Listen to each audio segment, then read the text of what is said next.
Welcome to Community Voice. I'm your host, Keith Harris. I want to thank everybody for joining us this morning. Good morning, Debo. Good morning, Clark.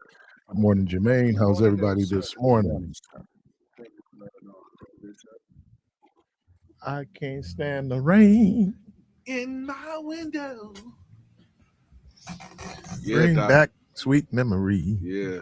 I can't stand the seems rain. like when it rains, well, I know when it's going to rain because my body tell me, and I'm a meteorologist. So when my knees get to aching, I know that some rain is coming. That means Arthur got you. Yeah, man, I got a little bit of Arthur going on. Yeah.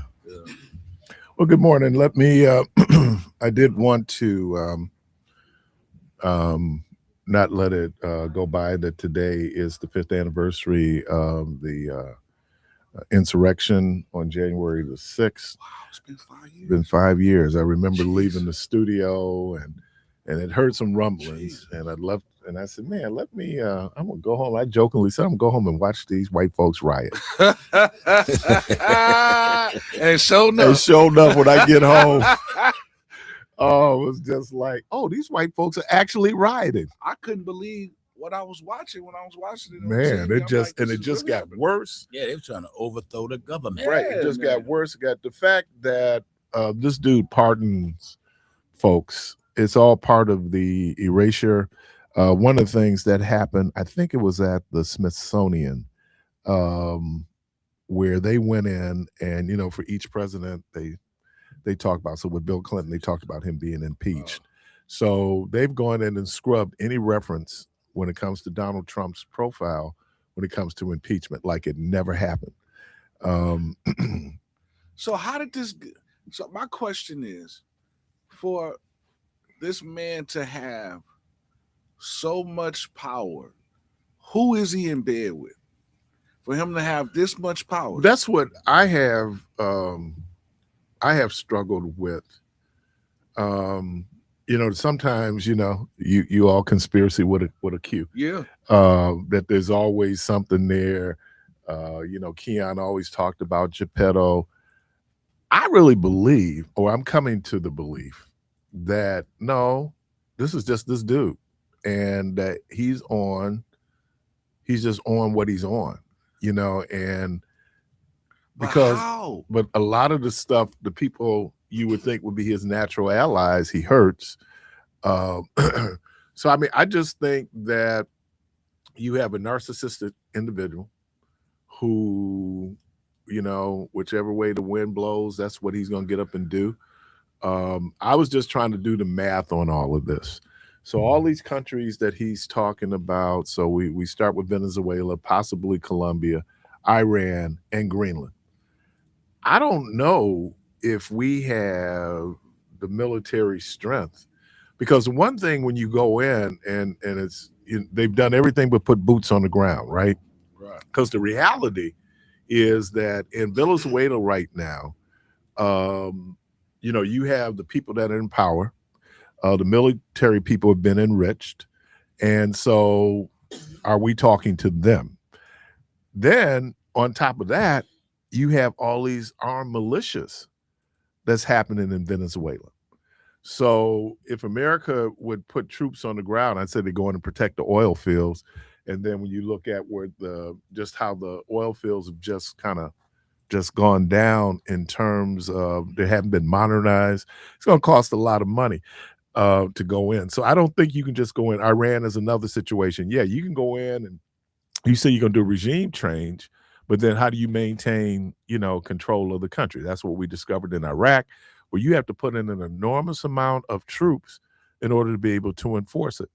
And I think it's the same thing. I think maybe for some folks who we talked about yesterday, maybe it's wagging the dog, where it's a distraction, because not only the Epstein files, but we still have votes on the Affordable Care Act. And have people gotten so distracted over here. Now, from what you're getting in the polling, I think most Americans are indifferent because they don't really see this impacting their bottom line. I mean, you can put, at this point, Venezuela is only pumping about 1% of its oil reserves, The other piece is if you put that oil out on the market, it's going to depress the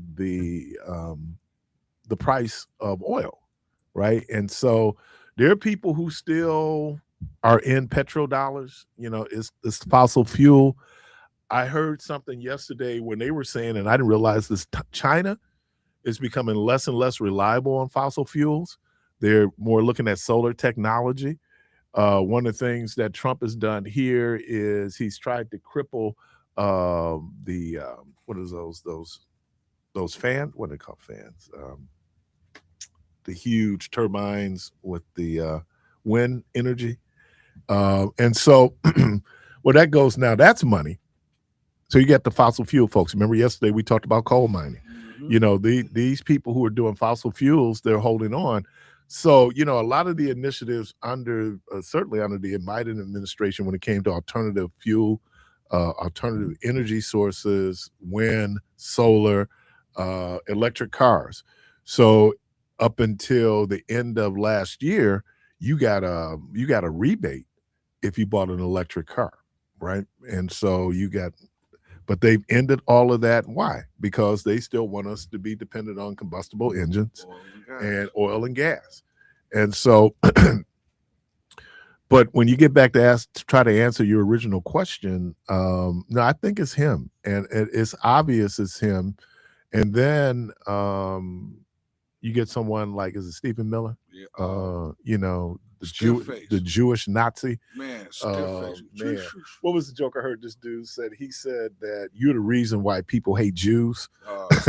You know, this dude he's on something. You gotta be. And let me, you know, people will look down on people who might be Harvard educated, Yale educated. People come with very formalized education.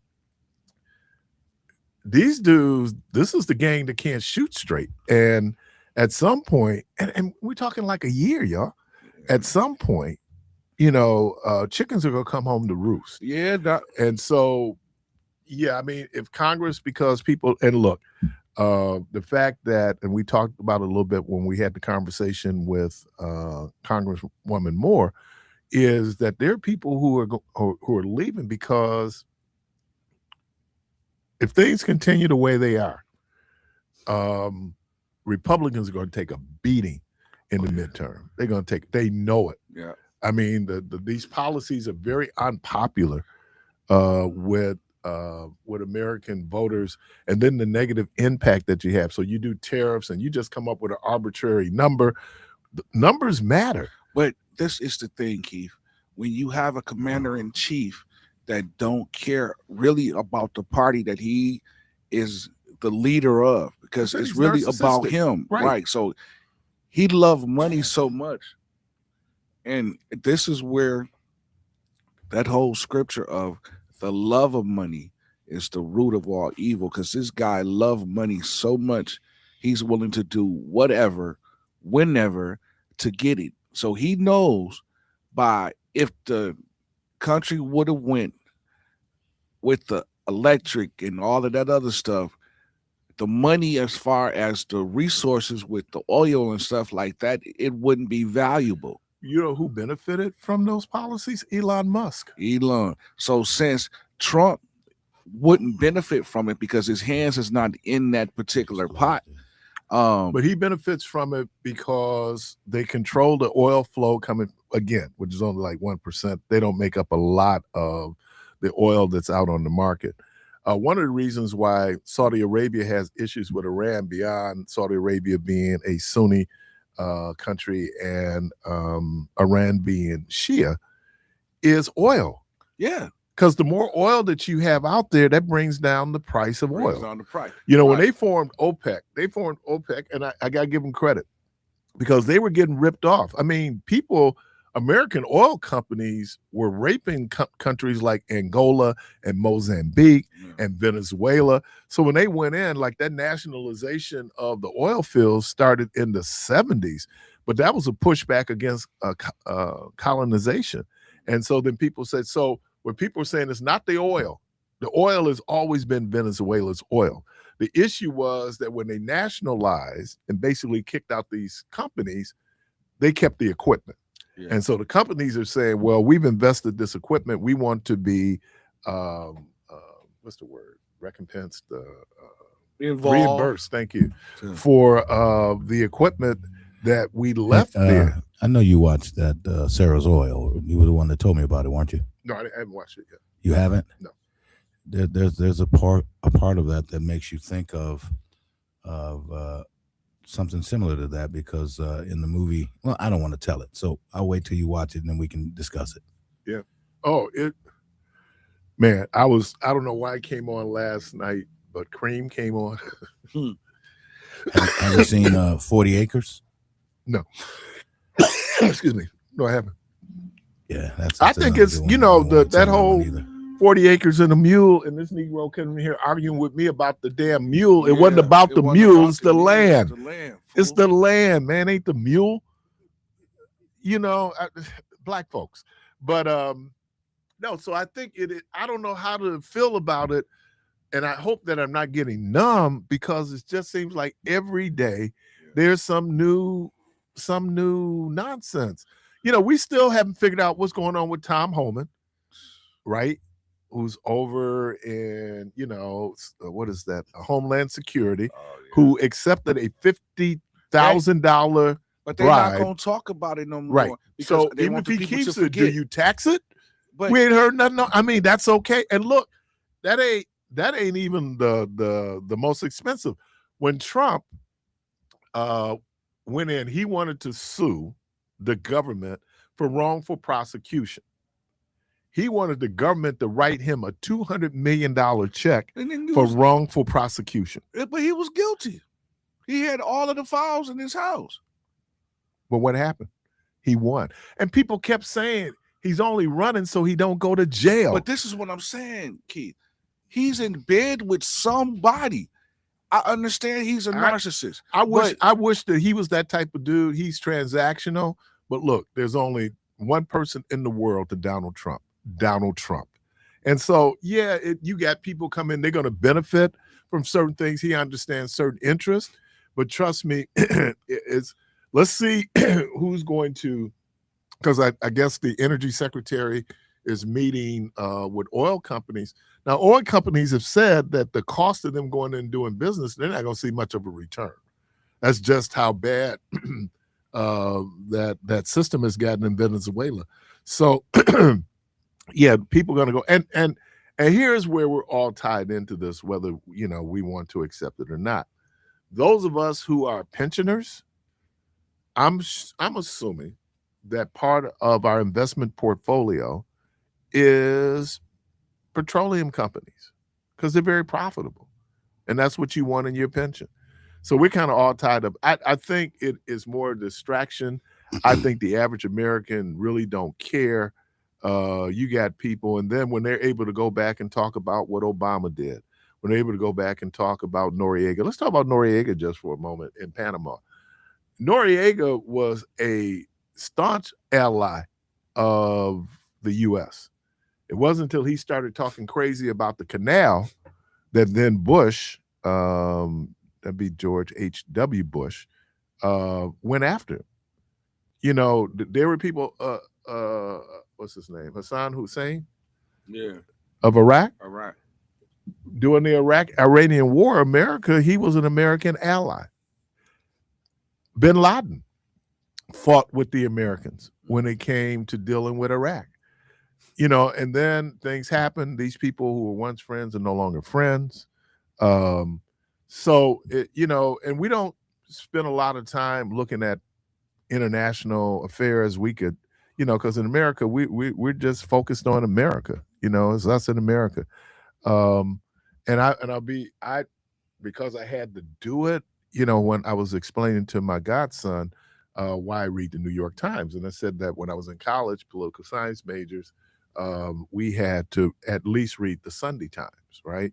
Because the Times, New York Times, was considered the unofficial voice of America in terms of things that would appear in the New York Times. And then the reporting in the New York Times is second to none. They have some of the best reporters on the planet. So their ability to be able to go in and get information, find out facts, all those things. So Um, yeah, I don't know. Is you take out Maduro, but you leave the infrastructure in place. I don't know how you're going to manage this because what you have is people going and they jump on the idea. Yeah, we're going to go in and do it. We can do it. But as Colin Powell said, if you break it, you own it. You're going to have to figure out. And look, the Venezuelan people are suffering, man. When they start talking about 300% inflation, Yeah, 8 million that's people crazy. have left the country. They have 3 million in Colombia, right? I mean, so then you saw the celebration of the people in Florida, but you didn't see much celebration going on in the streets at Caracas in Venezuela because those people don't know, and they're the pawns in all of this. And it's not going to make it better for them because the way that these folks went in under Chavez, people started enriching themselves. And then this dude, Maduro, goes in, he puts it on steroids. So, and I just happened to be reading, there's a movie out about this African gentleman who falls in love with a white woman. I think he becomes like the first president of a free Botswana. And so I just started kind of going in, looking at Botswana, and then I looked at Angola, and then I looked at Mozambique in Southern Africa. These countries have things in common. And one of the things is the natural resources that and in the 21st century, this is why China had gone into Africa, because China's trying to control those natural resources, right? When you look at Greenland, again, they talk about the natural resources that's Greenland. The fact that you can just openly talk about, that we're just going to take this country and we're going to annex it and basically make it ours, even though it's part of another country, is just amazing to me. So that's the world we're living in. But unfortunately, elections have consequences. So my question is, if this was really about drugs and removing this guy because he was flooding the country with drugs, why did they just kill him? Well, because it's a lie. Because the cocaine, America doesn't have the same appetite for cocaine it once had. Not saying people not using coke, they are, but people are saying now the drug of preference, people who really want to get high, it's fentanyl. It's fentanyl. That's the drug of preference, not cocaine. I know there's some people out there still using coke, no doubt, but I'm saying this is certainly like the 80s and the 90s, where people, it was America, and then you're going after these drug traffickers, and the cocaine is going to Europe because Europe has developed a taste for cocaine, and so you hear this, and it's just wow, but it's the world. It's the world that we live in. Yeah, it's sad, man. And I don't know. I'm reading now a book by Senator Raphael Warnock. Great writer. I didn't realize a greater writer. Well, I realized that he does a book called Leo that Kennedy was reading, but he talks about the divided mind of the Black church. Wow. And so the question is, do we have a responsibility, or what is the responsibility, or do the church have a responsibility, especially the Black church? How are we dealing with the needs of our folks? I've reached out to a gentleman named Eric Wallace. Eric Wallace has written a book, and I'm reading a book now called Apostasy: How Black pulpits have abandoned the scriptures to do a social justice ministry. And his argument is that we should get back to it's called Heart of Apostasy: How the Black Church Abandoned Biblical Authority. And let me say this, just spoiler alert, he is a conservative. Some of the things in this book, which I thought was interesting, let me just give you, I started reading it.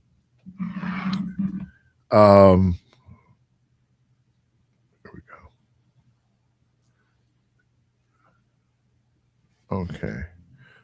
So he says, wow, some of these things just blew my mind. He said the heart condition of a different gospel, when politics test the pulpit, the seduction of social justice, the myth of white supremacy, political hijacking of the pulpit, hearing God's word or hearing the world. And he uses Luke 8:4-15, two visions at war in the black church, uh, covenantness disguised as equity, and then his reason. But that one kind of stood out to me too, that this idea, because there has been this movement towards equity and talking about equity as opposed to equality, and he's pushing back on DEI when he says so. I'd love to have this conversation with him. I've reached out. Hopefully we'll be able to get it. And there's somebody else I'd love to have a conversation with, Bishop Talbot Swan. um, I've been following a lot of his reactions um, to MAGA and white Christian nationalism. One of the one of the last conversations I had with Pastor Emeritus John McVicker was back in 2024, and he was talking about Project 2025, and he was very concerned. But I think that right now, I don't know if the black church, I don't know how the black church, I don't know what the focus of the black church is at this point. Um, I'm just trying to figure it out. Um, I know we've always had struggles. If you read Skip Gates' book, The Black Church, and talks about the history of the black church, there's some, and this is Dr. Demetrius Williams when he was on talking about salvific, kind of where we're concerned about our souls and we're concerned about going to heaven, and don't necessarily see ourselves as a body that should be concerned about issues around social justice, inequality, marginalization, disparities, all those things we don't talk about. We, in some instances, we just going to shout it out. We're just going to have church. And don't get me wrong, I love worship, but then the question becomes, do we have an obligation to go over and beyond my own soul salvation? I remember saying this because I would hear these testimonies in church. Some folks are stuck on just being saved. I mean, that's it.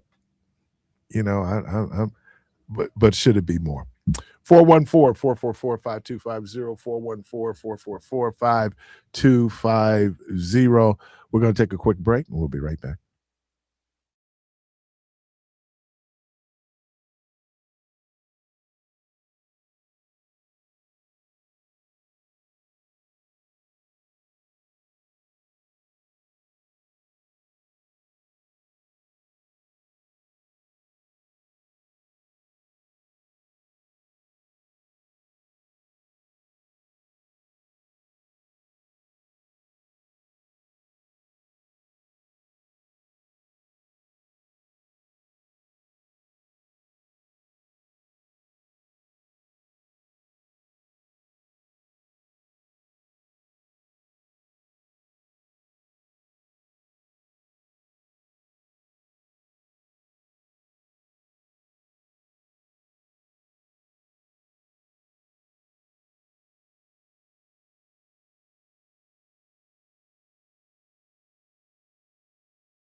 Keith Parris. All right, welcome back to Community Voice. And again, the phone lines are open 414-444-5250, 414-444-5250. Boy, we live in a world that's about everything and it's about nothing.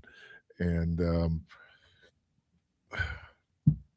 the first lady of New Birth Missionary Baptist Church there in what is that?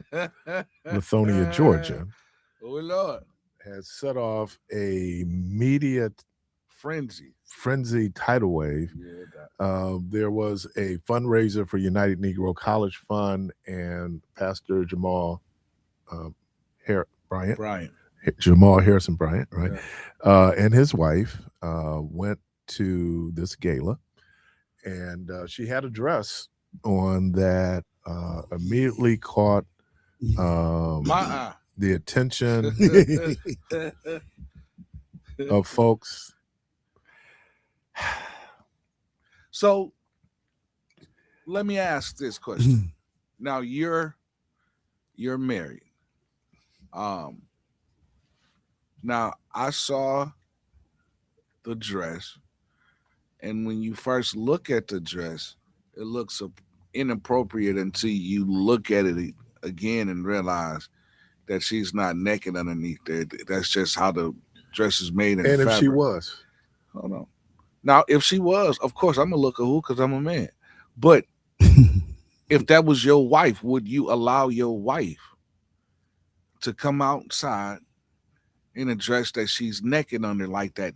No, I'm not saying she was, because again, it looks like she was naked, but when you look at it, it was just the cloth of the dress. I'm gonna say yes, Okay. and here's why. Okay. I ain't got no control over what my wife wear. She's a grown woman. Now, remember we had this whole conversation about who women get dressed for? Yeah. And that they get dressed for themselves, and Right. people was calling in and say they dress for themselves. Okay. My question is, if the woman really dressed for them, if the woman really dressed for herself and not for anybody else, why is it that you want to walk out of the house so everybody can see it? You can stay in the house with something that's sexy and revealing. So why do you want to come out of the house if you don't want everybody else to see and you get compliments from it? He didn't have a problem, and she didn't have a problem. Right. Everybody else that had a problem.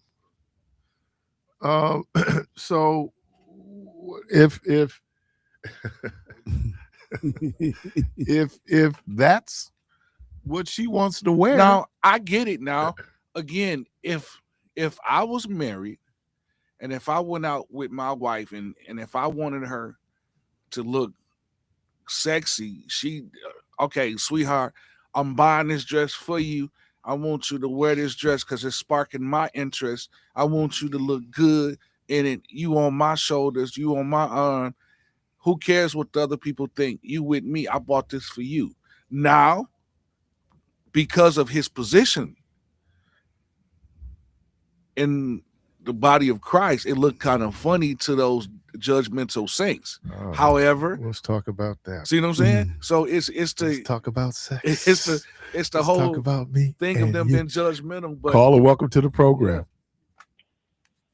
Good morning. Hello. I feel that the dress was inappropriate for a lady of her status, but the pastor himself bought the dress for her, and I thought that was too much. So okay. So wait, quick question, because I agree with you on the second part. I think because of the position that she holds or that he holds, buying something of that magnitude would kind of bring what's the word? Bring a reproach to what you're preaching and teaching. I just think if he's gonna do something like that,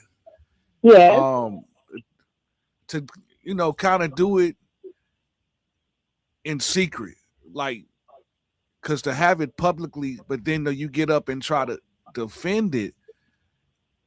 I understand that is your wife. That is your wife, and she's married to you. However, there is a standard that you have to uphold. Who sets the standard? That's the question. I don't know who sets the standard. I don't know who set the standard, but there is a standard that's set. I don't know who said it, but it is. So then why you so accepting of it if you don't even know who said it? Well, for the simple fact is just like when you go to the courthouse and they tell you to stand and take off your hat. That when the judge come in, I don't know who said that, but because I know, that's but that's rule. a different situation. No, but that's a different situation. But I want to know who set the about standards. And here's the thing, and you have younger women who are married to ministers who don't necessarily do that whole first lady. And look, that's a fantasy for parishioners out there who want to believe, and you don't know, but you want to believe that, oh my God, they have the perfect relationship. This husband, and why is that so important in the Black churches? Because we don't always see, and I'm putting this in quotation, so-called positive models of marriage. And so for a lot of people, it's more a fantasy. So this, and then the other piece of it is she's a grown woman. I don't care if she is married. Her husband doesn't tell her what she can and cannot wear. No. I get that, but it wasn't the fact. It wasn't a fact that she could wear what he wanted. It was because he wanted her to wear the dress. Okay? And then he got up there and defended and said, this is my wife. Yeah. If I want my wife to wear this dress, then she'll wear this dress. Well, I don't know if he said it. No. He said he bought the dress. He said that he bought the dress. He bought the dress. If he want her to look like that. Well, I would push back on this idea that a man can tell his wife what to wear. He is not Lord and master over her. She can tell us what to wear. She can tell us what to wear. Because she's Lord and master over us. No. Oh, Lord, no. Lord have mercy. Oh, no, you get this all twisted here, bro. Mother, you done called in and started something, mother. I appreciate you. You done started something. And happy New Year to you. But sometimes when they tell, I can't tell her, but she can tell me. She can tell you. Lord have mercy. But sometimes when the lady tells the man to wear a certain thing, that's something that looks nice for them. Well, but it works both ways. But here's the difference, Clark. For men, it's so you look handsome. Right? For women, it's like she's the sexual vixen. Y'all done put her on the pole and you done put her in a video. Right. Yeah, but women are saying, the ones that have called here said that when they get dressed, they don't get dressed for us. That's right. And here's the other piece of it. And I'm from this school. If you got it, flaunt it. Got it. Not flaunt it, but if you got it, you got it. Okay. She's not Beyonce. She didn't have to dress like Beyonce. Now, I do agree with Mother. Mother, I'm on your side. I feel like she should have had on a long dress down to her feet and covered up with the mother shawl. You know, she needed. He gonna look that up. Okay, let me ask you something, Jermaine. Hey, Jermaine. Thank you, calling. Happy New Year. Hey, Jermaine, can I ask you this? Yes, sir. If your wife put you on one of them Brother Brown suits from House of Pain, Brother Brown suit, would you wear that suit? Would you wear that suit? You look good in that suit. That's my granddaddy. Looking like Brown. No, like Brown. Okay, then. Welcome to the program. Good. Well, Keith, What's happening? Johnny, Hey, John. I would be proud to be with my woman out in public, whatever she wants to wear, because that's on me also that she's beautiful. That's how she Why got would me. I be? Right. Why would But I what be- she had Yeah. on. That's what she got me. If you can't love her from the front, Yes. just love her from Yes. behind. Be close. Be close. She said, "Oh, No. Yeah, be close. Don't walk too far away. Yeah. Because that's pride, man. I love it. Well, I think Anyway. I think the reaction is from this almost patriarchal position that it's right. men who will dictate, and that somehow she's my private property, and I don't know if I subscribe to that. I think that women can wear what they want to wear. Yeah. I totally agree with you, Keith. Like, no, you don't. No, seriously. No. Wait, hold on. No, I'm not. See, you all over wait, the page with this, no. See, what I'm saying is, a few minutes ago. No, but listen. See, what I'm saying is, I agree. If she has it, if she want to flaunt it, and I even using the word flaunt. Well, I mean, for the simple fact, flaunt leads us to floozy. Yeah, hey, but hey, some people do that, man. Some people do it. I mean, and look, it's intentional, bro. Exactly. So listen, you don't switch that hard to when you walk, but because you dress nice, because of what I'm wearing, and you look, exactly. And so now you out here flaunting because you know you look good on what I wear. Because you know you look good, and you like, hey man, I'm looking good. Deion Sanders said it best. That when you feel good, when you dress good, when you look good, you play good. Okay. So, yeah. Someone, you got your message. Yeah. Be proud. Yeah, I mean, and like I said, I mean, why should she look like an 80-year-old? No disrespect, church mother. And you can be an 80-year-old. Not an 80-year-old church mother. But you know what? Times looks like a beautiful 80-year-old. Listen, man. Hey, I say show calf muscles and legs. No, everybody else's. That's your woman. Yeah. Don't look at my woman. She coming in with a full burqa on. Yeah. Because I only want to see her in the presence of my home. Everybody else, they can. So why would you deprive the rest of us of her beauty? Because that's my beauty. What if she feels like it? What if she feels like it? John, stay out of it now. Stay out of it. Yeah. What he said. But I'm proud that if she wants. I didn't know that there was that many sides of an argument, but let me tell you, Jermaine can find all of them. You better believe it, Jack. He can find every one of them. I'm searching. Yeah, first, no, man, but I agree. No, first. She's going back and forth. Yeah. Hey, Keith? Yes, sir. Can I talk some serious stuff? No. No. Okay, well, unless you want me to call back later. Call back, man. Let's get through this because I got callers lining up on this one. All right, man. Okay. Appreciate you. All right. Thank you. Hey, wait a minute. I just got a text from one See what you started? From one of our great coworkers that said the following. That's why you be at home by yourself. You know who that from?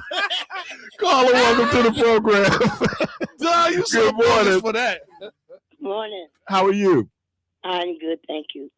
As far as that dress was sheer, and she had paces on in a private area. My granddaughter was going to wear just like that to a Christmas party. I told her over my goody two shoes, and she pulled it off. Now, you know, and the DJ there says if you got it flaunted. I have it and I didn't have to flaunt it. Okay, mother. Right. And now listen, the word says, the Bible says, a woman is supposed to dress herself modestly apparel. That is not modest. That was hoish. Oh. And anybody that believe it, that like it, especially men, are homongers.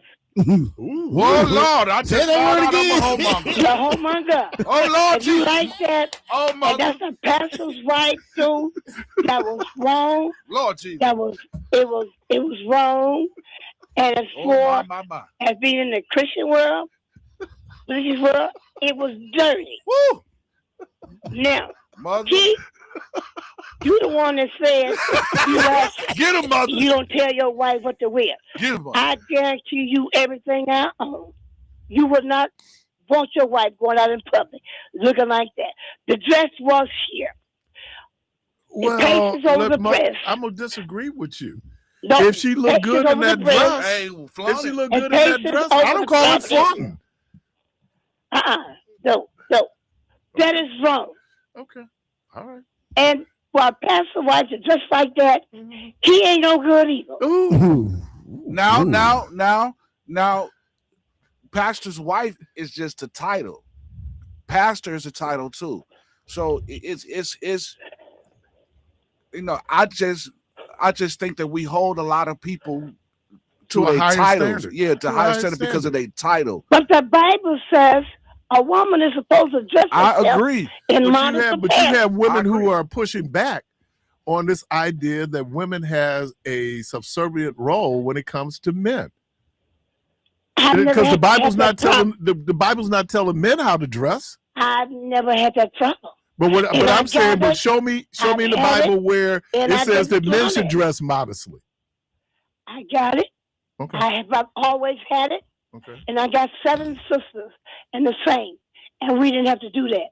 And we are all very successful women. Okay. And we have successful husbands. Mother, I was about to ask if anyone was single. For that woman to come out in public looking like a slut. Ooh, not a $2 French hoe. Lord have mercy. A $2 French hoe. Lord have mercy, What's mother. that word again? No, $1.50 this French hoe. Lord, not a 50-cent French hoe. Lord have mercy. $1.50.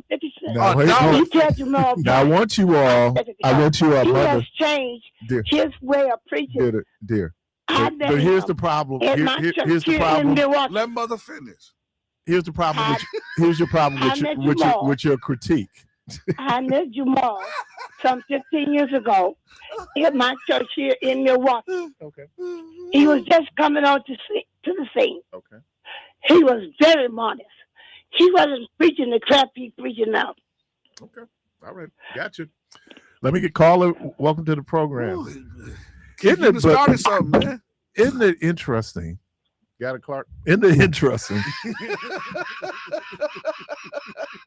that we talk about Christian modesty and then call the woman a whore?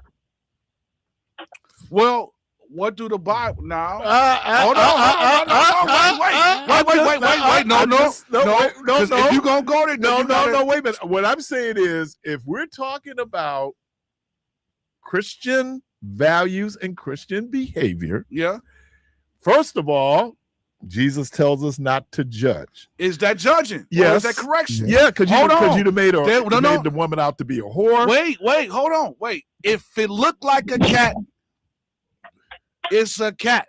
If it looked like a cat, meowing like a cat, it's a cat, regardless of how you try to spin it. Now, the Bible do call them harlots. Hey, good afternoon. Good morning. Lord, here we go. A Bible call them harlots, man. Good morning to you, buddy. Let me. But see, here's where I'm having a problem. When Jesus encountered the people about to stone the woman, right? She was, and I think I'm quoting the scriptures correctly, she was caught in adultery. Who got the punishment?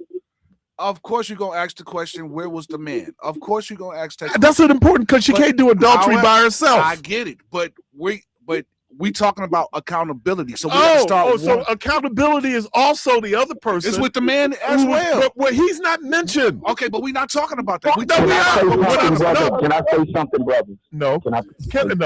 I want to say something. Is that better? Go, man. Listen, the whole culture has invaded the church and has invaded Let's not do society. that. No.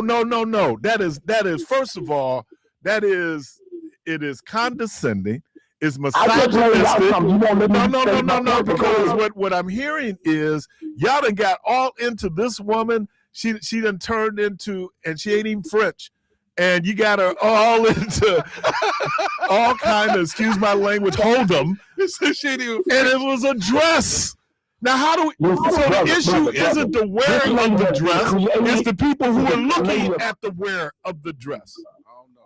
Okay. Can I say something, please? I want to tell you this, man, and I want you to understand this because I can see this from a different perspective than you can. I've been in some places that you haven't, Mr. They ain't got nothing, but it don't matter where we've been because we're only talking about. I'm going to give you some good game. Now, but it ain't, see, we done turned it into the pimp game. We done turned it into the hoe game. It ain't that. She has the right to freely express herself. A lot of names out here. Yeah, but what I'm saying is she has the right. Let me share this with you, man. these guys, a lot of them have never been real players in the street to survive. Oh, man, we ain't talking about that, Meech. I don't want to go down that rabbit hole. When I because say when you bring a woman no, you brought that in. harlotry, when you No, bring a I didn't woman bring harlotry into to it. the church, No, I didn't. And you he assuming. he created her. She made to look like Beyonce. Hey man, So, okay, great. She looks like Beyonce. If she pulls it off, great. about him. But that is true, though, Keith. That is Hold on, true. we done invented that girl. Go back and look at her earlier picture. Do we even got? They ain't even got no babies, do they? No. I know that because I'm gonna think she gonna break that trick and run off. Let me explain something to you. Oh, man, all right. Black man, Let's go. no. I ain't gonna do that. Next caller. I mean, that. Now I want you all believers to hear your tone and attitude, right? So when I bring up that a woman was caught in adultery, we don't need to talk about the guy. Let's talk about the one that got caught. There was a guy that she got caught with somebody. Let's address what's in front of us. But what I'm saying is that there's these different standards that men have for women. I get that. I get to what you're saying, and it's not right to have a different standard. However, That's all I'm arguing. However, you can't move the goalpost when you're trying to address what's in front of you. What's in front of me? So a woman wearing a dress that expresses who she feels and how she's feeling. I get that. Hold on. Does that make her a hoe? Listen, no, hold on. Wait. Okay. Wait. So now, then how do we get to that? Now, hold on. Now, I am hold on. going to say this. When I was going out to the club, me and my guys, we would look for the women in the shortest, tightest dress because we knew, and this is just how we was moving out here. And for those men that was in the club that was moving like that, they can testify to this. That's Hold your on. problem. Wait a minute. No, not hers. No, hold on. Her whole thing was she wanted to be caught. So that's why she wore what she wore, because she wanted men like me to approach her. No, I'm telling you, it's crazy, but it's the truth. Because when you go out to the club, right into it. I did. So now we get into this inherent weakness that men have. But look at Samson. How did Samson fall into what he fell into? Okay, but but how did Samson fall into what he fell into? Broody. Exactly. So going out to the club, there's a certain group of women that will use what they got to get a certain man, because and just like men do, like we want to sleep with them, pointed this out they want to sleep with us. I hadn't even noticed. You know what men do? You pop your keys on the bar. Yeah. On the bar. To let them know what you're driving. Exactly. So what's the difference? No, I'm not saying there's no difference. So what's wrong with what it? I'm saying is, you're saying there's something wrong with it? No. I mean, for me, it's not nothing wrong with it because I want to catch if I'm in that arena. But for that woman, she's dressing like that so she can be caught. Caller, welcome to the program. Happy New Year, Keith. Oh, Happy New Year. my position, you keep saying different standard or who set the standard. She's a woman of God, a first lady of a whole mega church. Her husband already has a history with Giselle of being a player and a cheater. She only did that, or they only did that for attention. If my first lady dressed like that, I wouldn't follow her. And it is about decorum and having class for yourself. You don't walk outside with bonnets on your head or wearing pajamas. You dress how you want people to perceive you. And even before I was saved, I wouldn't even go to the club in that see-through stuff. That's like Players Club, holds down type stuff. And I'm calling her that because she's an educated woman. Are you concerned as a woman where we immediately sexually objectify women? I'm concerned that she brought us back 20 years where it's not necessary in this day and time. Did you grow up in church? My mom did raise us in church, okay. Yes. Do you remember back But then I went away and I came back. No, I'm not getting into that. Okay. Do you remember back in the day that women couldn't wear pants to church? Yep. Do you remember? This is not that. You're comparing. No, I am. It's a fashion choice. She wore lingerie outside to an NAACP meeting. Yeah, wait, but Keith, listen. The illusion of lingerie with her stomach and cootie cat, all that out for display. She did have that was an attention getter. I mean, you could see I mean, when you get done, you can see the camel toe. Yeah, the illusion. Okay. And my would you wear that to the White House? Would you wear that to court? A first lady of New Birth Baptist Church, wherever she's at, walking around, supposed to represent holy women, be an example, and she's wearing this. There's so much other things. You had an educational event, but you want all the attention on you. And that's what's going to happen because everybody's going to pay her attention. So then, may I ask this? Is it what you wear that's the essence of who you are? No. Visually, yes. But I'm saying, but I asked you, but I'm talking about you wear a tie shirt to work. You don't go in just wearing your sweatshirt. Okay, but what I'm asking, I got that in terms of what might be customarily acceptable. But I'm asking a deeper question, I think. Customarily acceptable. What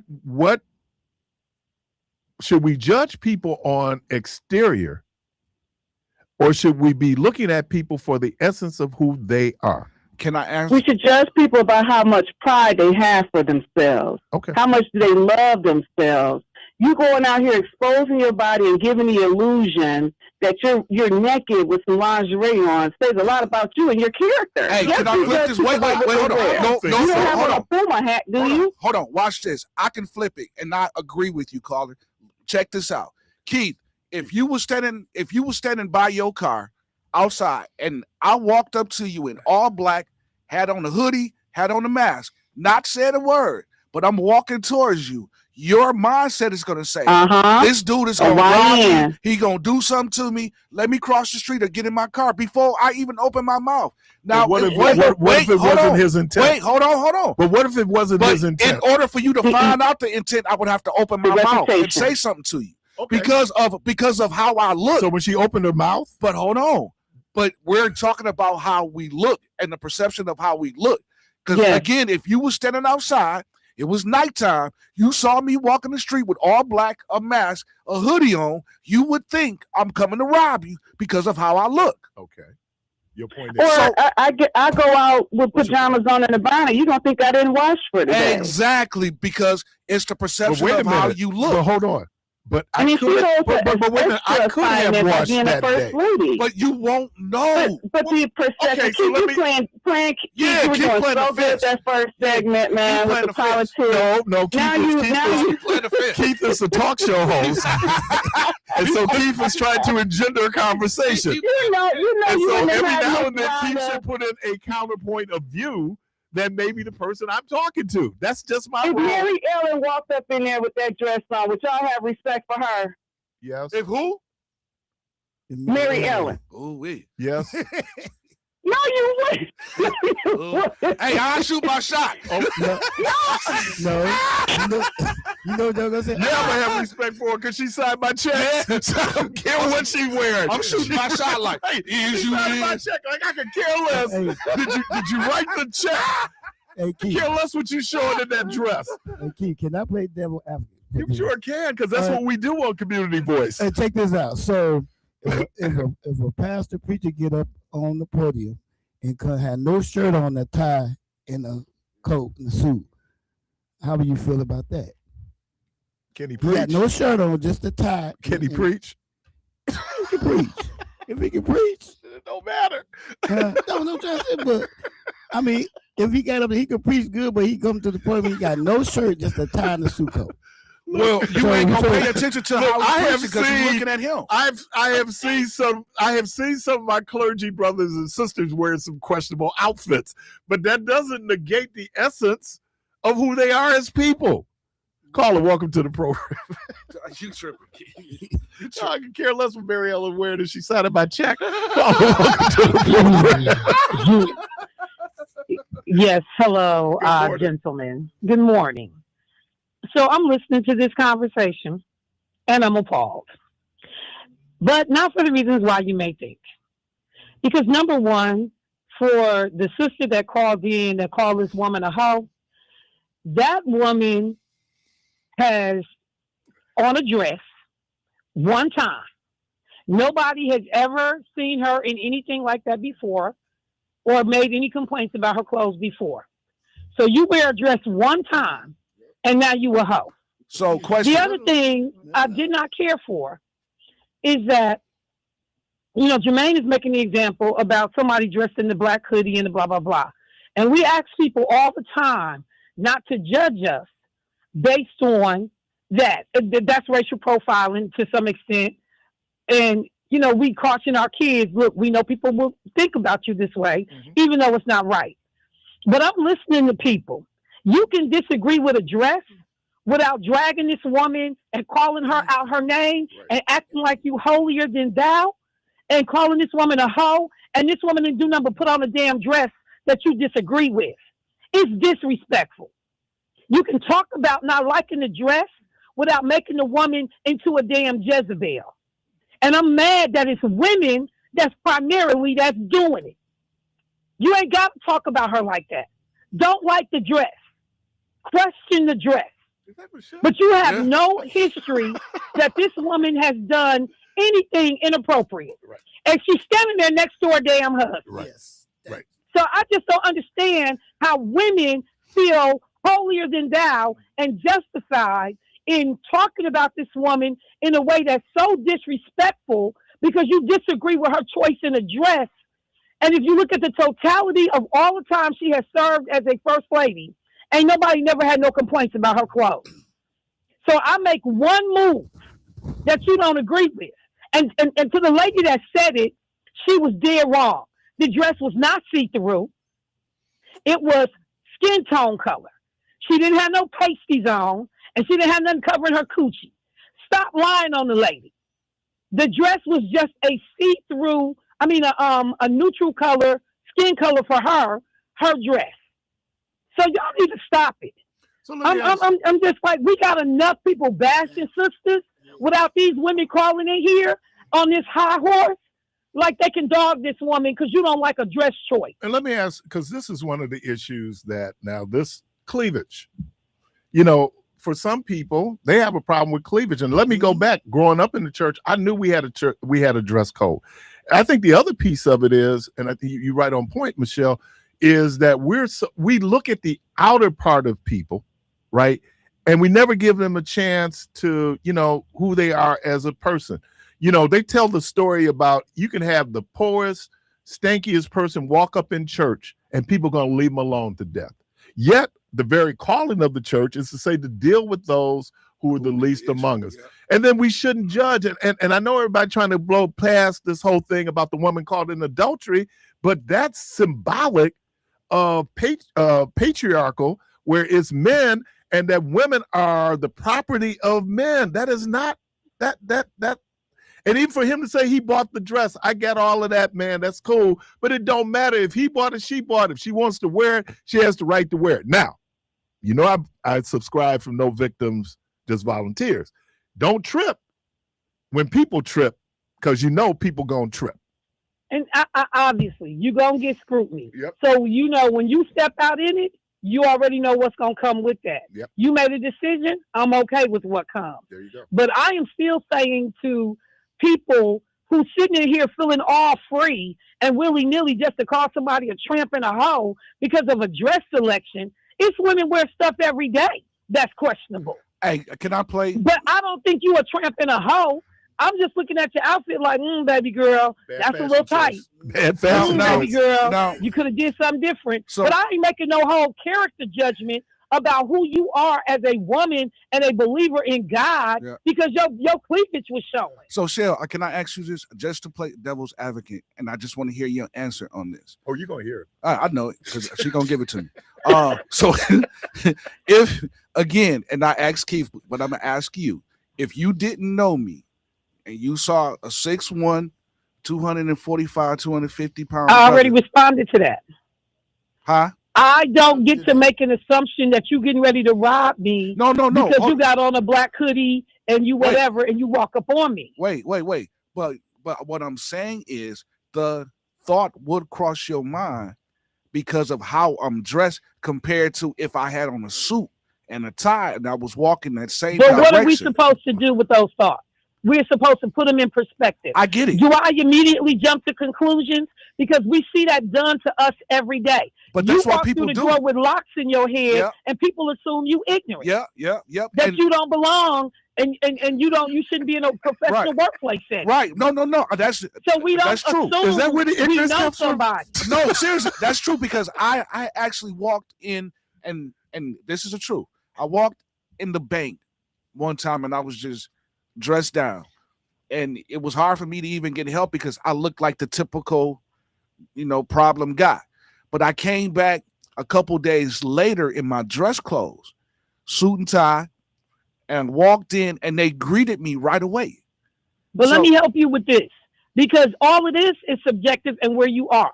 Because you could have looked exactly like you look and walk into one of the most expensive stores in Atlanta, and they're going to wait on you. Well, yeah. Because they know you can look any kind of way and have bread. Yeah. I have watched it. Or you can Lil Wayne walking there with all that mess on his face and his hair. They don't know that's Lil Wayne, but what they have been conditioned to understand, not to judge, because you don't know what these people got. Yeah. We feel good judging people. What happened to you in the bank was wrong. You should have been treated the same way, whether you had a suit on or you looked the casual way in which you was dressed. Right. And we make excuses for people doing that to us. It is a time and a place. But you still got to understand if you're going above and beyond in judging people when you should just fall back. Yeah. And I'm just saying, I'm listening to some of these sisters, and I'm so disappointed because y'all done turned her into a hoe because of one dress. Mm-hmm. Stop it.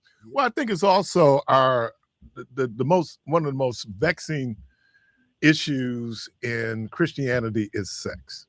Sex has twisted us all up, our understanding of sex, our sexual history, all those things. And so then we're able to tie into, because when you're hearing it from a woman, and that's why I kept saying, are you hearing what you're saying?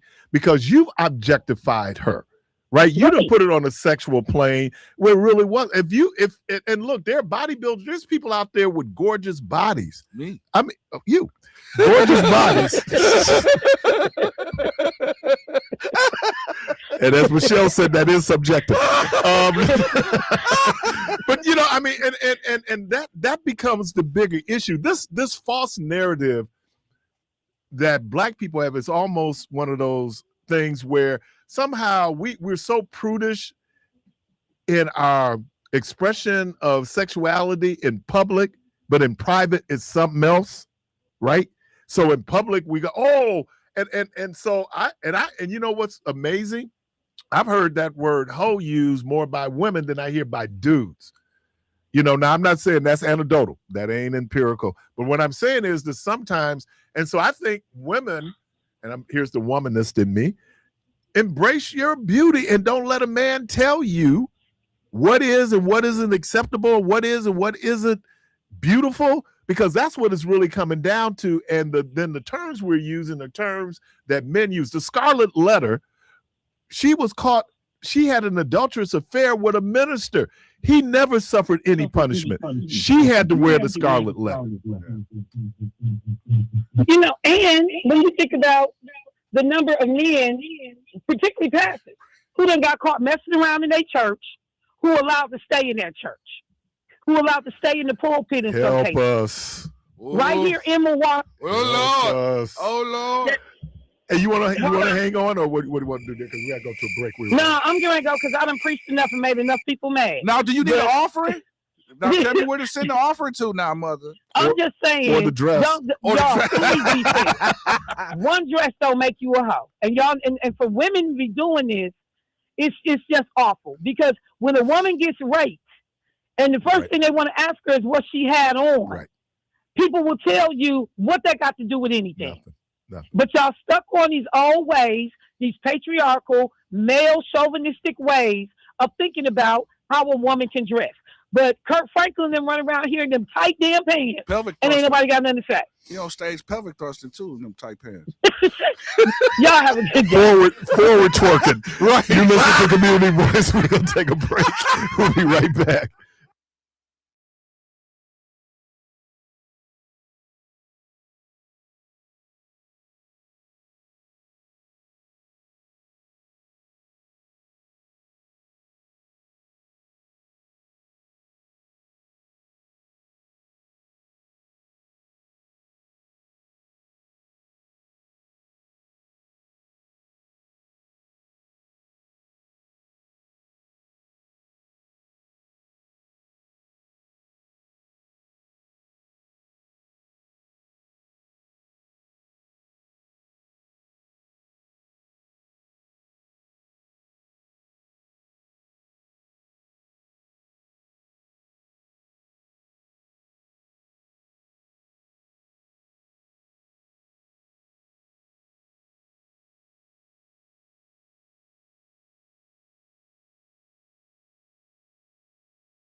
Your I guess host, we sound Keith different, Parris. you know, because it took me a minute to. Oh, that's Michelle.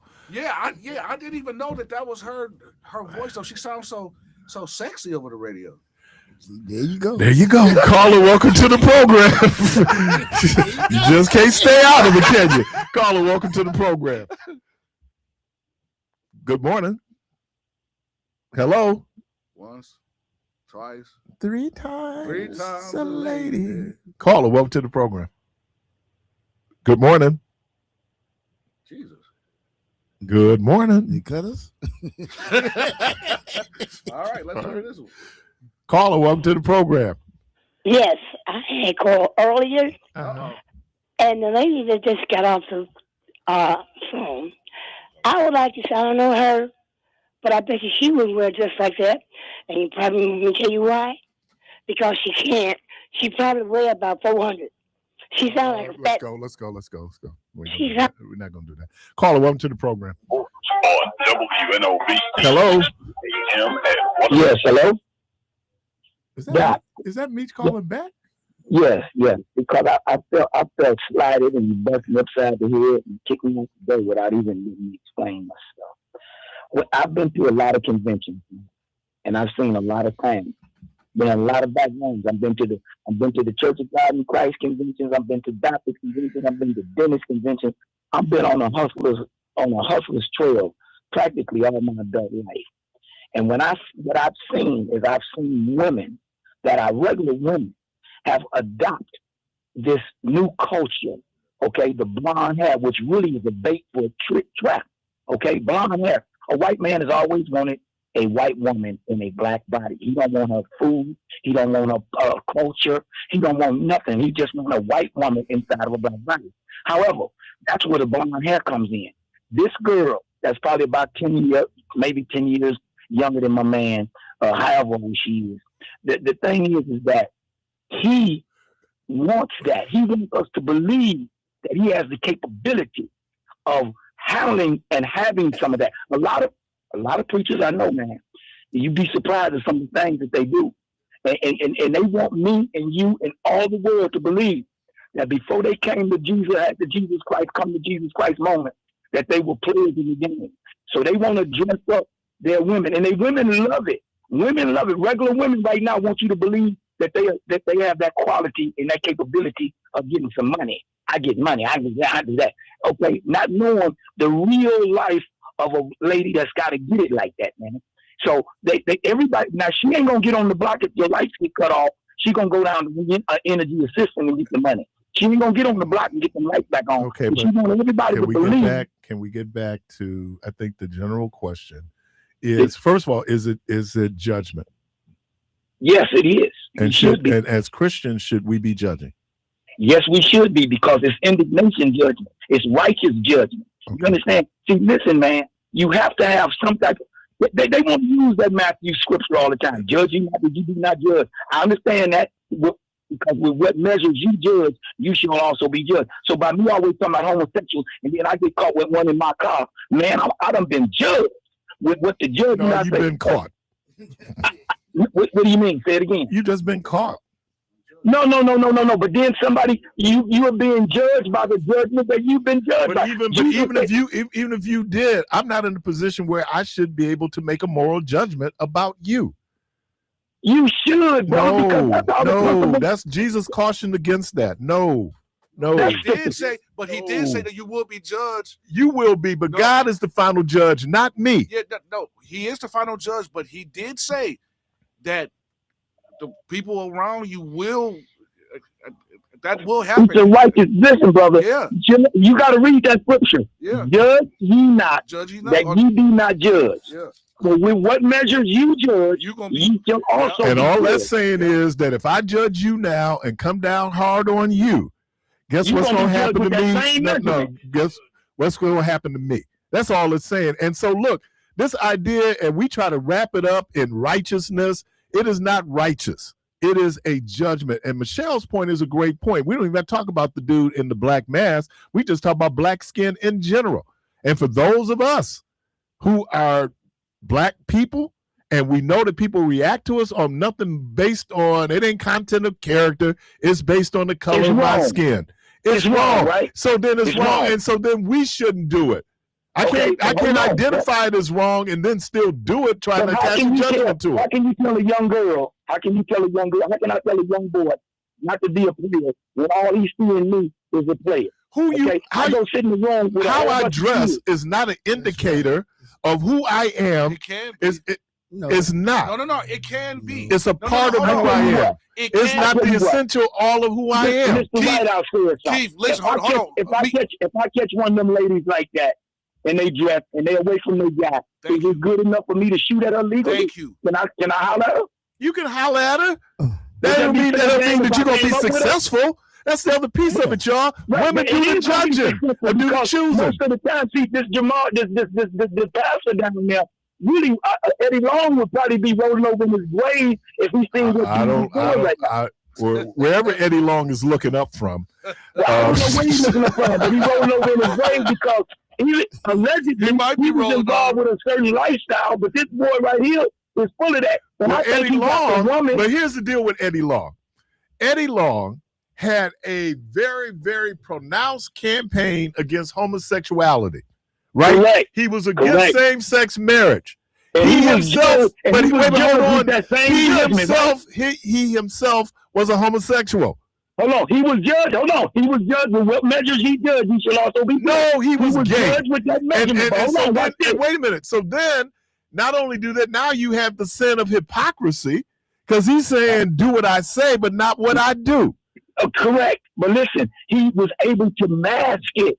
This boy that's down there right now, he's really homosexual, man. He got that. I don't know that, and you don't know that, but I got you. Look at that man, Lou. You would never. Come on, man. Let's go. Caller, welcome to the program. Hey, good morning. Good morning, Pastor. How you doing? I don't know yet. Okay. Well, I just wanted to make a comment.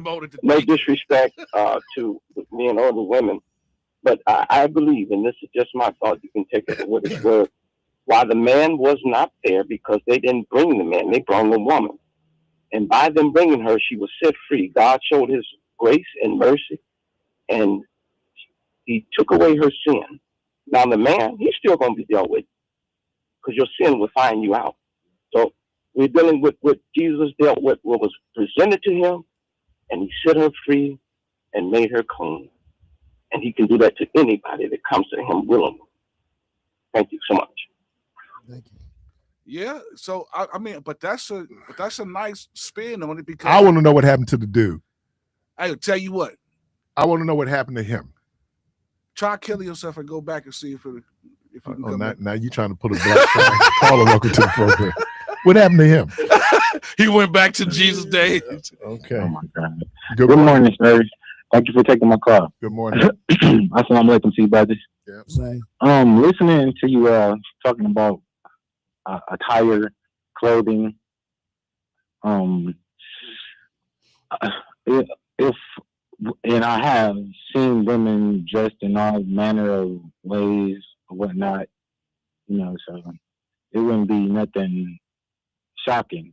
But I think it's the book of Deuteronomy 22:5 that says a man should not wear a woman's clothes and a woman should not wear a man's clothes. And God detests this expression to that effect.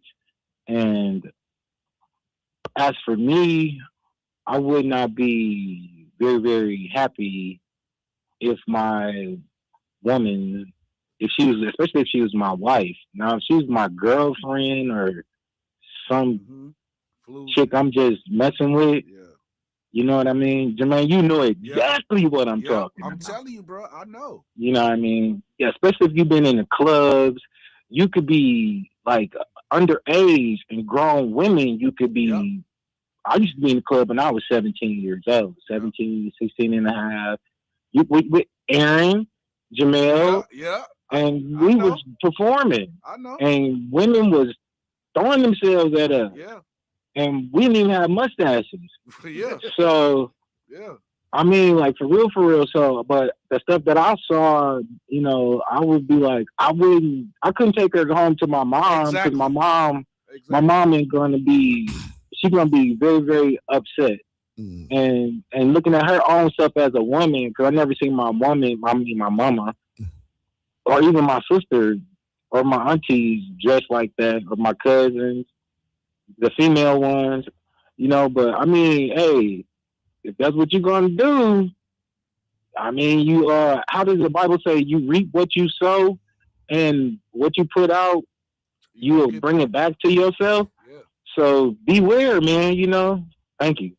I got a different with that.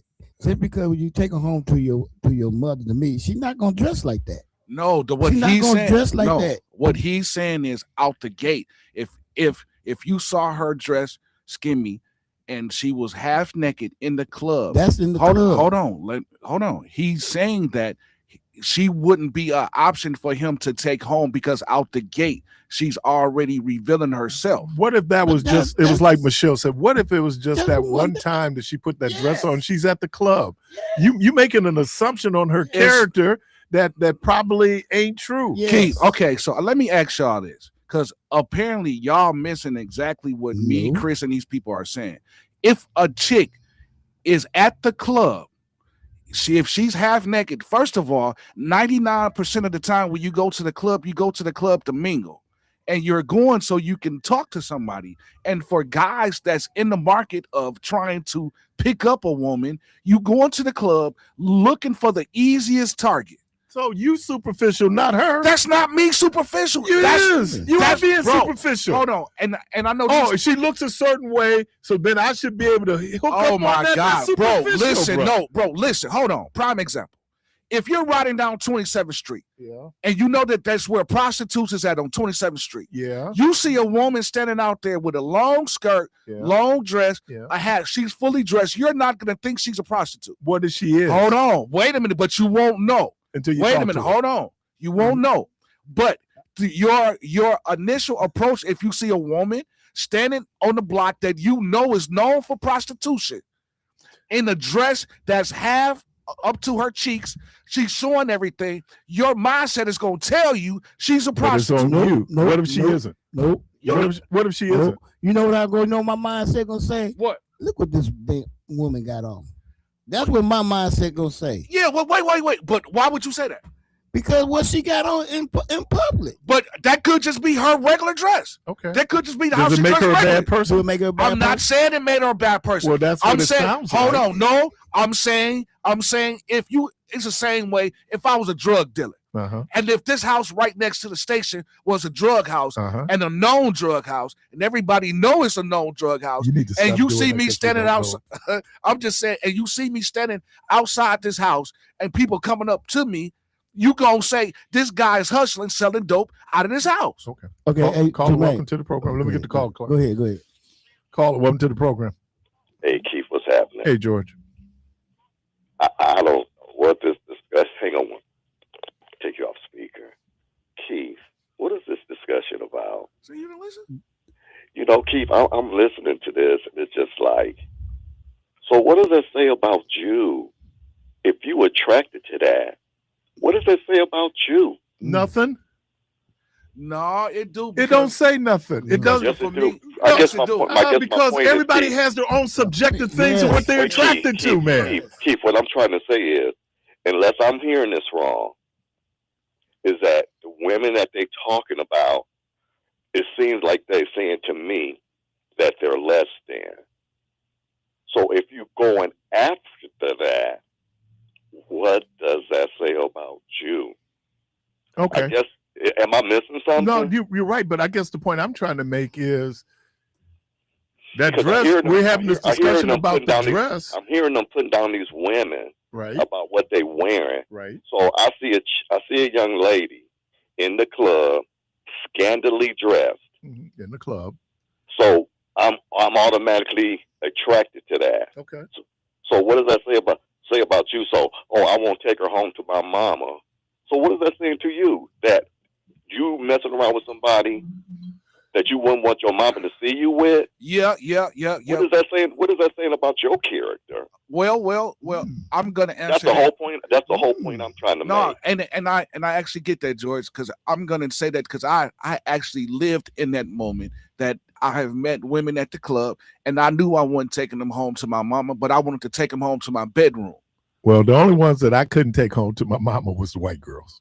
Right. And Keith, you brought that up the other day, Keith, and I'm gonna say this: most of us, when we were a young man, that probably wasn't even on our mind. Yeah. So our mamas brought that up. It's like, huh? Yeah, because you're just trying to beat something. Oh, it Like, depends you on don't where you were. No. We weren't even thinking about that till your mama said, "Y'all better not come home with no white girl." I don't even think. When it was told to me, I don't think I was even thinking about I went that. I went to a PWI.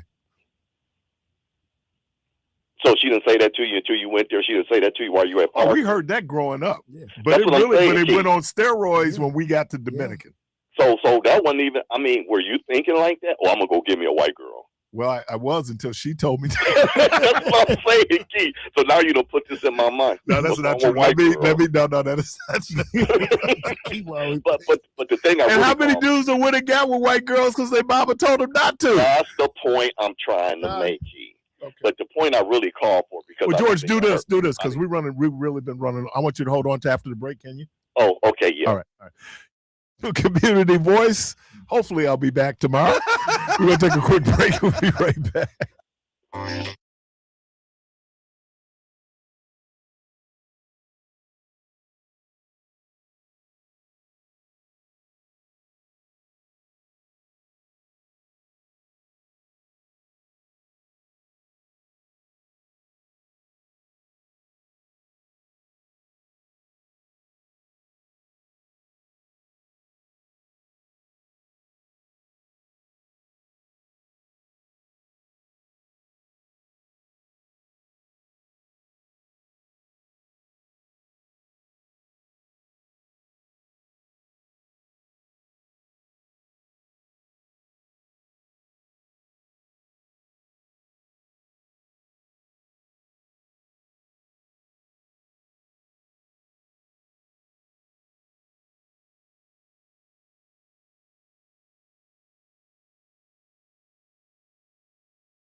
Keith Parris. All right, welcome back.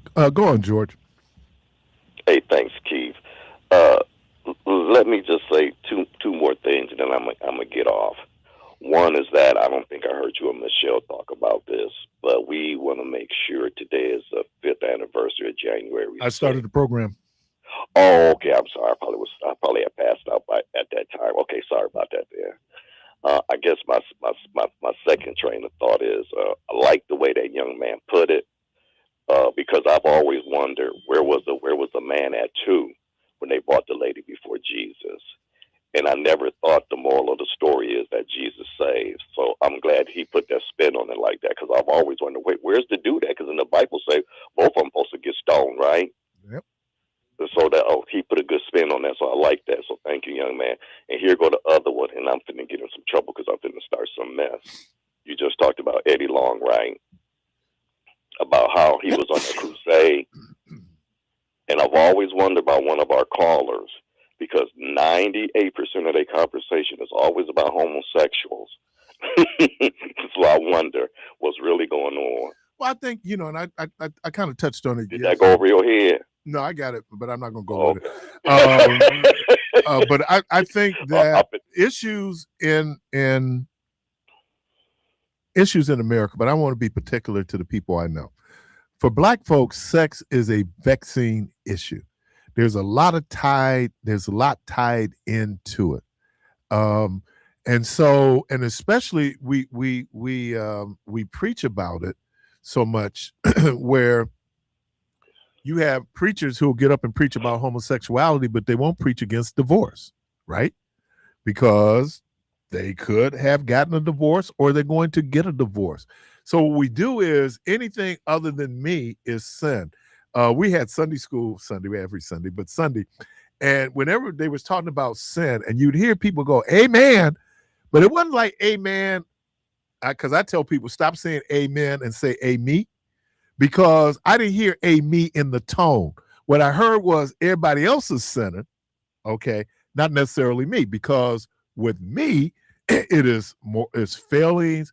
I'm human. God knows my heart. But when I go after George, I'm bringing the wrath of God down on George when it comes to his sin. So I think it's the same thing. And then I think that we so sexualize things in America. Everything is sexualized, right? We breastfeeding is so beneficial for an infant. But part of the problem that we have is we so sexualize a female's breast.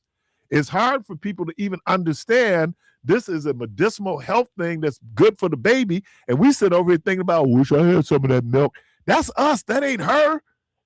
And I'm just saying, so for men, we have always objectified women. That always put them in a place. There's a certain place for women. So even when we talk, our tone is that she has a place. A man should be, that's my woman.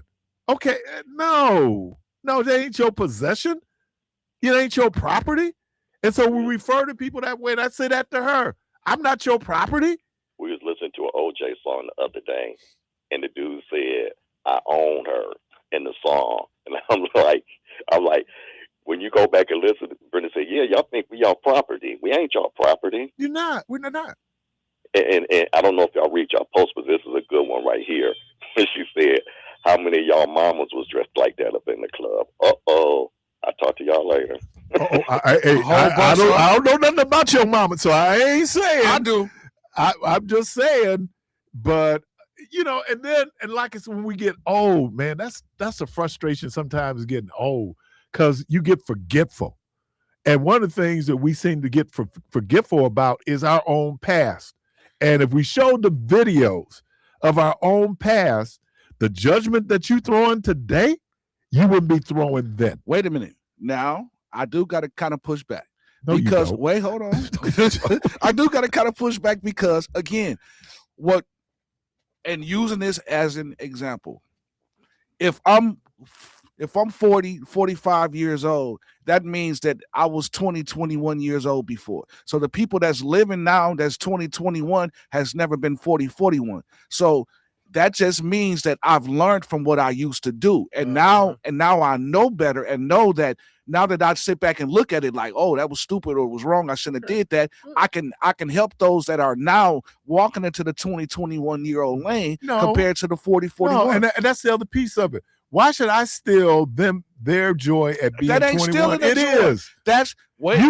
You and I had the opportunity to do all we needed to do at 21, 22. But would you have done things differently if probably you had people, not. But well, hold probably on. not. But if you had somebody to somebody probably to tell would. you- And let's say that a lot of those things I was doing wasn't wrong. They were just appropriate for my age. But I'm saying, okay, prime example. For stuff that you would have done at that age that ended up hurting your feelings or ended up hurting something. If you had somebody that had previously walked that same walk that you're walking at that age to tell you, hey, you might not want to do that because this is how you're going to feel. Now, you might take it upon yourself to say, I need to learn for myself. Did it work but you for still you? Yeah, for some stuff, yeah. Okay, but overall, did it work for you? I mean, again, because when I heard you when you start your premise, you said that now, when I was a child, I spoke as a child, I acted as a child, I reasoned as a child. Right. Now that I'm a grown man, I put so now we're talking about the process of aging. I get that. So that's why I said I'm not going to take a 21-year-old's chance of being 21, and it is trial and error. Right. But because if I go back and look at the good time I was having at 21, I don't want anybody to take that from me. So, but listen, and that is true. The problem is if I'm 61 acting like I'm 21. But that's perfectly appropriate. Like people say kids are not in church when they're 21. Because when you look at it, it's always been that way. You get out, you find out about life, and then some people will go like, let me get back to church. Other people, they may or may not get, but if you're 21, 22, enjoy being 21, 22. Hey, but I do gotta take this role, Keith. When we was 21, 22, we was in the state youth choir. It was about, I want to say about a good 500 of young people from this city that was in church every weekend, that we was touring, that we was going places, and we was in our 20s. Now, I'm not saying that we wasn't doing devious things. So what's your point? Because we were, but however, from the devious things that we done, we learned from those things. Being in church didn't stop you from doing those devious things. But being in church did keep me from doing some devious things. Okay, but it didn't keep you from doing all devious things. Of course it's not. Okay, because you know what? Because you're 21. I get that, but that's why I'm saying it is trial and error, and we get frustrated because, like you said, we've seen the journey. Yeah. But if I'm being honest about my journey, right? I'm going to tell you, like, I remember when we were just about 4 or 5 years ago, and someone was saying that people in lust, it wasn't in lust when you fell in love with them. No, what happened was the relationship changes, as all relationships do. And then what we discovered was that we tried to put romance and love in the moment, but then there's another moment that comes behind it. Yesterday, what it said, don't get mad at me for your bad choices. Yeah. And we made good choices and we made bad choices. Yep. That's why the divorce rate among, 18 to 25-year-olds is so high, because you haven't lived enough life. You don't know what it is. Oh, yeah, you can fall in love with somebody else. This ain't your forever love. Yep. It doesn't, but in that moment, it's, you can't, when a person's in love, it's hard to tell anything. Yeah. They drunk. Love is a drug. Yeah. And it's not just sex. It's a whole lot of other things that go into it. But we're growing and we're developing as human beings. Look, if the brain is not fully formed till we're 25, then why we get married at 21? Because 9 times out of 10, though, you don't, you want to hold on to the person you got, and you feel like, because you think this is forever, and it ain't forever. Yeah. It ain't forever. Yeah. And I think, but let's get back to where we started with all of this, right? We still live in a society where women are objectified and women are marginalized.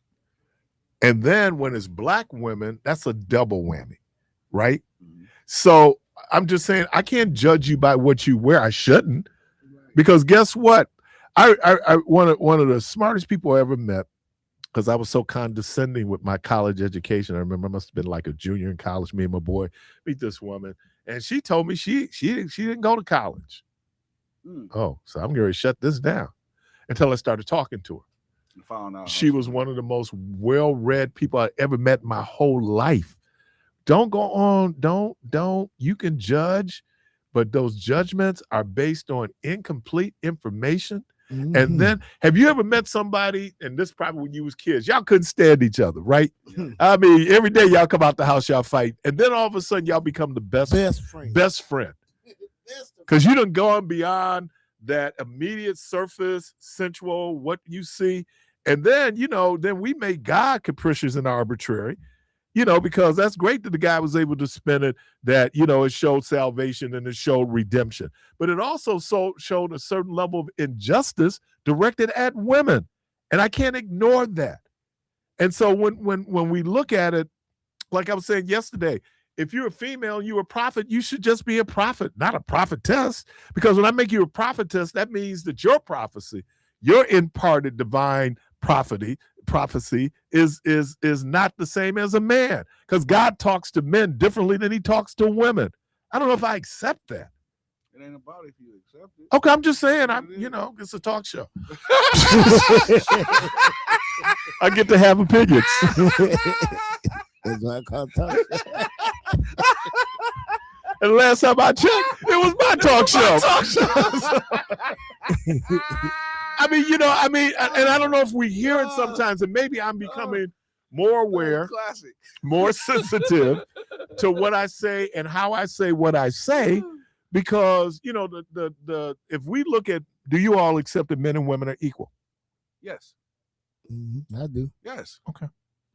Yeah, because we eat the same, we put our pants on the same way, we bleed the same color. You should be wearing those pants now. Because some of them don't. Say some of them don't put their pants on the same Some of them don't wear pants. Oh, yeah. My mother never wore pants a day in her life. Yeah. I don't think I ever saw my mama in pants. Yep.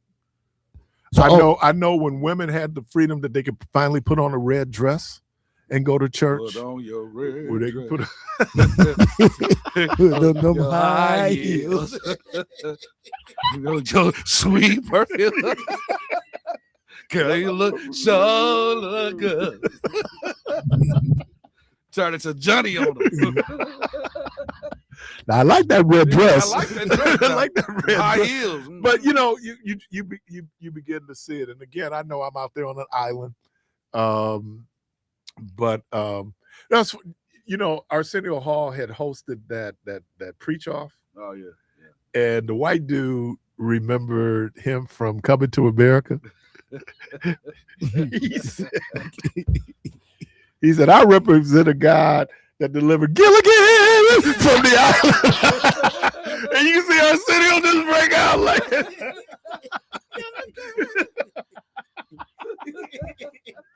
I didn't come to preach, but girl, if I had a biscuit, I'd sop you up.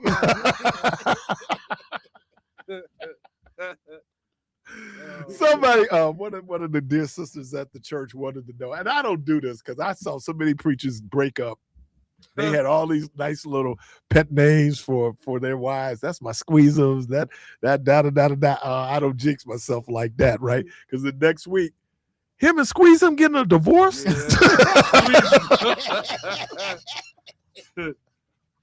So we don't, but they was trying to say, so what do Reverend call you? She said, what he call you, sweet potato pie? I said, no. Rhonda said, no, he calls me candy yams.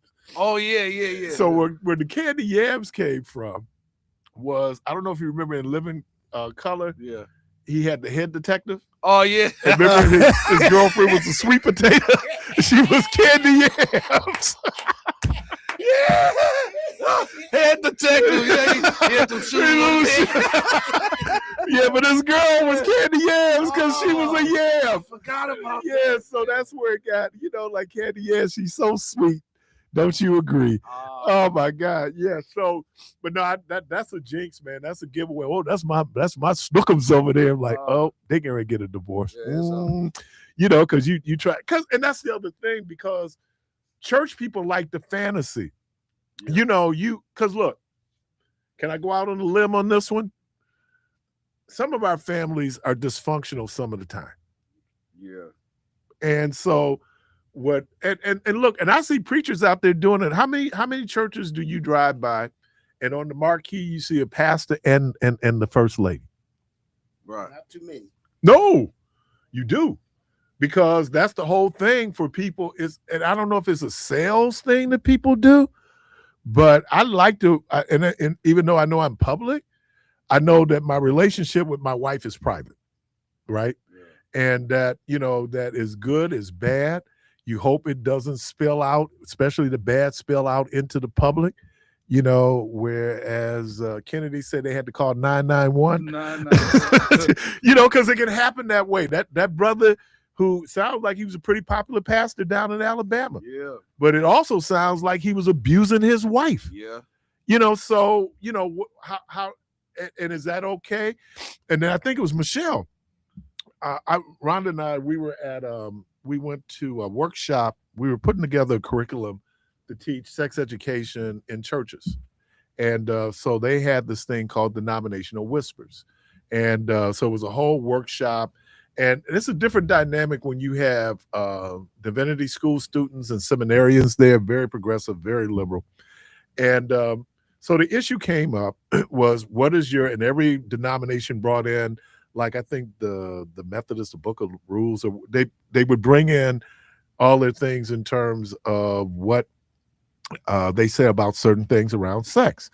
And so there was a pastor from Slidell, Louisiana, loved this brother. And he was talking, and he said, yeah, man, I had a situation with a parishioner at the church.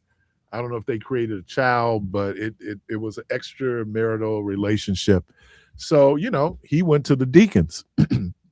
And he went to the deacons, and he said, brothers, this is what happened. He said, the deacons, man, they immediately embraced me, say, Pastor, that's okay. That's all right, man. We understand, man. You just a man. God forgive you. We're going to work it out. We support you. Me being the devil's advocate, Clark, I raised my hand and I asked a question. I said, what if you went to those same deacons and said that you had a gay relationship? Would they be as embracing? Yeah, the crickets tell you. He would have been gone. Now, isn't that a double standard? Yeah. He can go out and have a relationship with a female parishioner, and we embrace him, and we hug him, and we say, Pastor, that's okay. But then he goes out and he admits that he had a same-sex relationship, and we're going to kick him out the church. Mm-hmm. Go figure. Let me thank Clark Debo. Yes. Jermaine, as always. Michelle, thank you. Callers, what an interesting program today. Yeah. Keith, before we leave, I got a question for you. Tell we had to go. We do. But I just got a quick question. I know you can answer while we go on. If a firefighter unperforms on his job, can he still be fired? Good one. I got one for you. If a tree falls in the forest, does it make a sound? You're listening to Community Voice. I want to thank everybody for being part of the program today. Good Lord willing, the creek don't rise. Hope to talk to everybody tomorrow. And as always, go for this place of peace.